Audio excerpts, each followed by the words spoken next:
Imagine hearing footsteps behind you in a locked car as rain drums down around you. It was a stormy night, and Emma had pulled over at a deserted gas station, hoping to wait out the rain.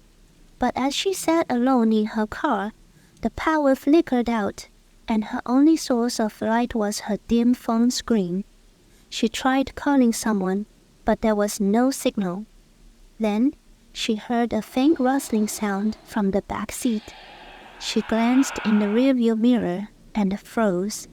She could see the outline of someone sitting directly behind her, the eyes staring at her through the mirror. But when she turned around, the seat was empty. She told herself it must have been a trick of the rain and darkness. Just as she turned back, a cold hand reached from the darkness, brushing her shoulder, and a raspy voice whispered, "Why did you stop here?" She screamed and slammed the accelerator, speeding down the wet, winding road. But no matter how far she drove, the eerie presence never left her. Every time she looked back, the figure was there, inching closer, whispering, "Take me home." Ever followed the light, only to realize too late that you're completely alone?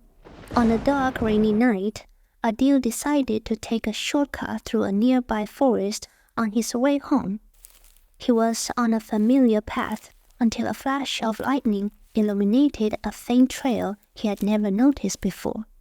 Just ahead, he saw a flickering light, as if someone was holding a lantern, guiding him deeper into the trees.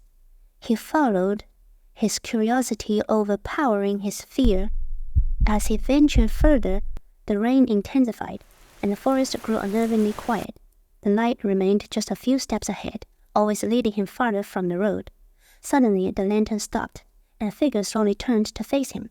The figure's face was a blank, no eyes, nose, or mouth, just smooth skin that seemed to melt into the rain. Then it started moving toward him, slowly at first, then faster and faster, its footsteps making no sound.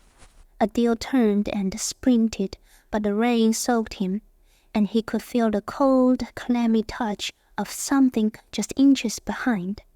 He finally reached the road and glanced back, but the figure was gone. Yet every time it rained after that night, Adil saw the faint glow of a lantern outside his window, waiting,